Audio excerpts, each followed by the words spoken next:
Greetings of the day students. तो हमारे इस बिग डेटा एनालिटिक्स कोर्स के लास्ट चैप्टर की हम आज शुरुआत करने वाले हैं। ठीक है, तो जो लास्ट चैप्टर है वो स्पार्क के बारे में है। ठीक है, तो स्पार्क एक एनालिटिक्स इंजन है अगेन। फाइन। अब तक हम जो बात कर रहे थे डिफरेंट डिफरेंट फ्रेमवर्क्स की बात कर रहे थे। जैसे हमने लास्ट चैप्टर में किसकी बात की, कुछ फ्रेमवर्क्स की बात की, जैसे Pig, Hive, HBase, then ZooKeeper. Fine, ये सब फ्रेमवर्क्स हैं जो डिफरेंट डिफरेंट काम के लिए हमें हेल्प करते हैं। फाइन, बट ये आफ्टर ऑल बिल्ड किस पे होते हैं, मैप रिड्यूस प्रोग्रामिंग फ्रेमवर्क पे बिल्ड होते हैं। ओके, तो पर आज हम एक प्रोग्रामिंग इंजन या पैराडिगम की बात करने वाले हैं जो मैप रिड्यूस के सिमिलर है। कई बार क्या होता है, कुछ लोग मैप रिड्यूस से फेड अप हो जाते हैं कि मैप रिड्यूस में काफ़ी सारी कॉम्प्लेक्सिटीज़ हैं, everything has to be manage differently, everything has to be manage manually, so we need some help.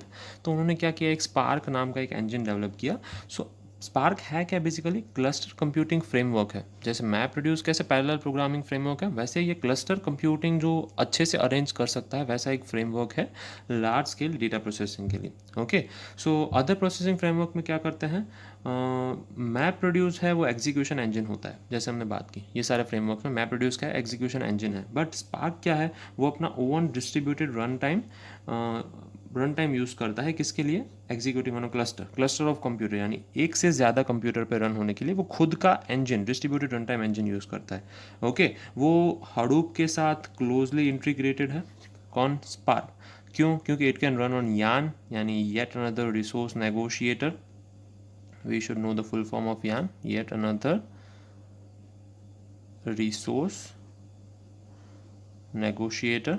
Okay, and work with Hadoop file format and storage backend like HDFS. Okay, तो Spark की main ability क्या है, large working data sets के साथ memory में काम करना। जब जॉब्स चल रहे हैं तब मैप रिड्यूस की तरह ही मैप रिड्यूस क्या करता है, जनरली डेटा कहाँ से लोड करता है, डिस्क में से लोड करता है, पर स्पार्क डेटा कहाँ से लोड करता है, मेमोरी में से लोड करता है, और large distributed data set. Okay, उसका एक मेन इंजन है जो डेटा सेट है, उसका नाम है RDD, resilient distributed data structure. Okay, इसके बारे में ज़्यादा बात करेंगे in upcoming lectures.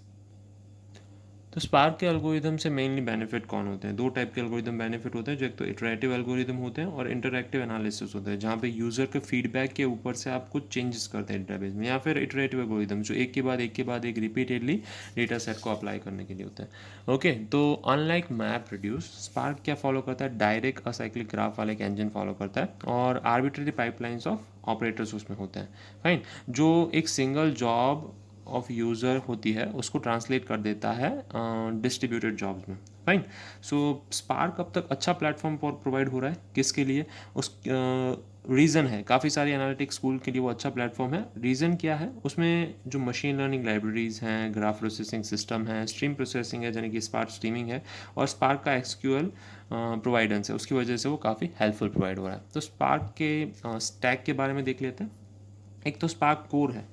Spark score क्या है, मैप रिड्यूस पैराडिगम की तरह ये उसका स्पार्क कोर है, उसका वो क्या है, इंजन। यानी पूरा जैसे हडूप मैप रिड्यूस पैराडिगम पे बिल्ड है, वैसे ही स्पार्क कोर पे स्पार्क की सारी एप्लीकेशन बिल्ड है। स्पार्क SQL है, स्पार्क स्ट्रीमिंग है जो रियल टाइम चीज़ों के स्ट्रीमिंग के लिए यूज़ होती है। SQL किसके लिए होती है, जैसे हाइव QL या HQL हम यूज़ करते थे, उसकी तरह स्पार्क QL है, वो अपने स्पार्क के इंजन पे बिल्ड है। फाइन, और एमलिब मशीन लर्निंग है, मशीन लर्निंग एल्गोरिदम्स उसमें डाल दिए गए हैं। जैसे कि मैप रिड्यूस लाइब्रेरी थी, उसमें मशीन लर्निंग प्रोग्राम लिखना काफ़ी हार्ड था। मैप रिड्यूस में अगर मशीन लर्निंग प्रोग्राम लिखा जाए, ML program, they just won't work, they just won't collaborate with each other. It was really hard, it was really time consuming and long. तो यहाँ पे उसको इजीली बना दिया गया है। कैसे इजीली बना दिया गया है कि एमलिब मशीन लर्निंग लाइब्रेरी ही प्रोवाइड कर दी गई, तो बेसिक मशीन लर्निंग कैपेबिलिटीज़ और फैसिलिटीज़ आपको इसमें मिल जाती हैं, और काफ़ी जो अलग फैसिलिटीज़ आपको चाहिए तो आप इसको मैनिपुलेट करके ले सकते हैं।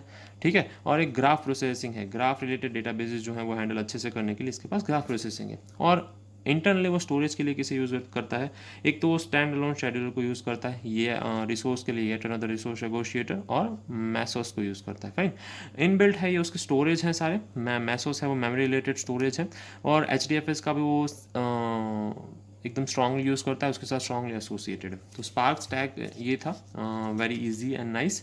स्पार्क स्टैक के अगर एक एक कंपोनेंट को अच्छे से डिस्कस करें तो बेसिकली स्पार्क है क्या, वो एक एक ऐसा एक प्रोजेक्ट है। स्पार्क एक बेसिकली प्रोजेक्ट है जो क्या करता है, मल्टीपल क्लोजली इंटीग्रेटेड कंपोनेंट्स को कंटेन करता है। कौन से है, वो कोर स्पार्क है, मेन एक कंपोनेंट है कोर स्पार्क। कोर स्पार्क क्या है? कंप्यूटेशनल इंजन है। वो उसकी रिस्पॉन्सिबिलिटी क्या है? शेड्यूलिंग है, डिस्ट्रीब्यूटिंग है, यानी कि रिसोर्स डिस्ट्रीब्यूट करना, मॉनिटरिंग एप्लीकेशंस है, और काफ़ी सारे कंप्यूटेशनल टास्क को क्या करता है? मैनी वर्कर के मशीन के अक्रॉस या कंप्यूटिंग क्लस्टर के अक्रॉस डिस्ट्रीब्यूट करता है।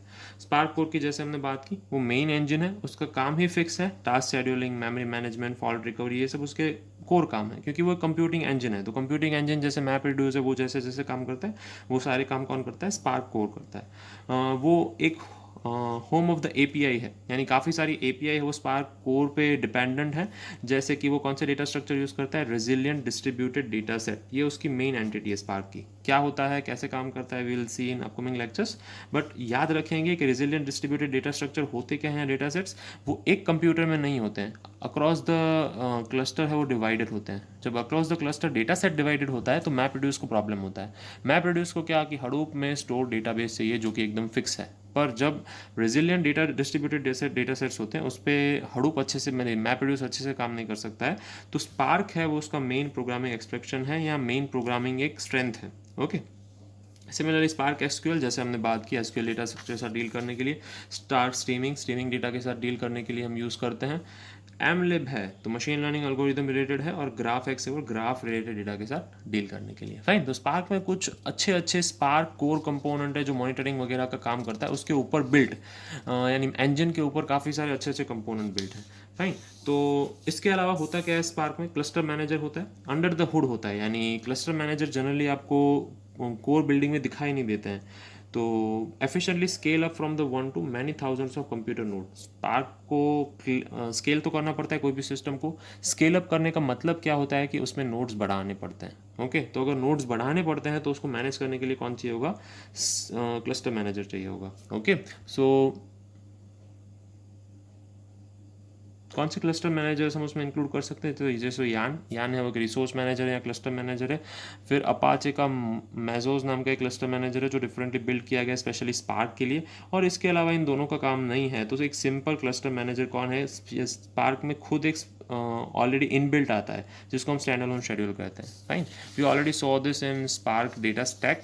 जैसे हम देख रहे हैं यहाँ पे स्पार्क कोर है, स्पार्क कोर के साथ वो जो जो सर्विसेज प्रोवाइड करता है वो सारी सर्विसेज हैं, and then we have some cluster managers. So this is how stack of a Spark is built.